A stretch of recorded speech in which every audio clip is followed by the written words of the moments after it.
നാടിതു നല്ല നാട്, നായന്മാരുടെ നാട്, പാതിരാക്കി ചുട്ടു വെളിച്ചം പായണ നാട്, ഒളിസേവ നായന്മാരുടെ കേൾവി കേട്ട നാട്, അടിമകൾ പറയാൻ പാർക്കുടി നാട്.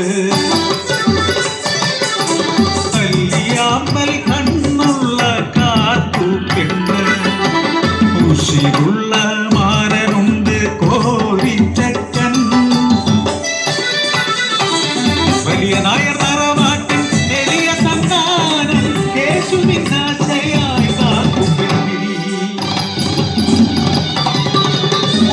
മകരമാസ കുളിരുരാവിൽ എള്ളുപാടം വിളഞ്ഞ നാളിൽ ഏറുപാടം കാവൽ നീക്കാൻ കോരിച്ചക്കൻ വാറ്റയെത്തി. നാളിലെ തക്കം നോക്കി കാതുന്റെ ചെറ്റപ്പുരയിൽ ശൃംഗാരപുഞ്ചിരിയാൽ കേളുവെത്തി കാട്ടുന്റെ കയ്യിൽ പിടിക്കവിട്ടു. ആടിന പോലെ വിറച്ചു ആടിയാത്തി താന്നു കരഞ്ഞു ഭയന്നു ചൊല്ലി. അടിവയറിൽ കുഞ്ഞു നാമ്പുണ്ടെന്നാ, അടിയങ്ങളെ ഒന്നും ചെയ്യല്ലമ്പ്രാ.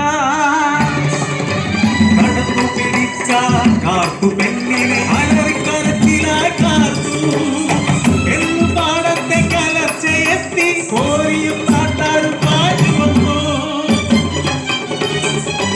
അപഹാസ്യനായ അടിയേറ്റനായ പകമൂത്ത പാമ്പു പോൽ തിരിച്ചുപോയി.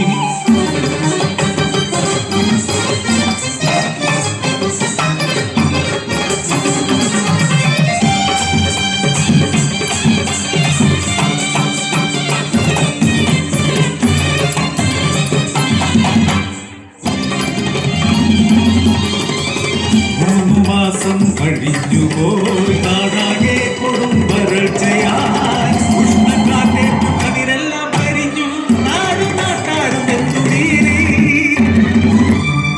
കാത്തിരുന്ന അവസരം യേശുവിന് കവണി നിരത്താൻ കടിയാരെത്തി. കാതിൽ കേശവൻ കുതന്ത്രമോദി, കടിയാറ് തലയാട്ടി പുഞ്ചിരിച്ചു. പറയങ്ങാടിയിൽ അടിയാത്തി വയറ്റിൽ ശാപജന്മം, ജനിക്കും മുന്നേ കുഞ്ഞിനെയും ജന്മം നൽകിയ പറയനെയും കാളിക്കു ബലി കൊടുക്കണം. കാട്ടി പോലെ ആടിയ വാർത്ത പറയങ്ങാടി കുടിയിലെത്തി.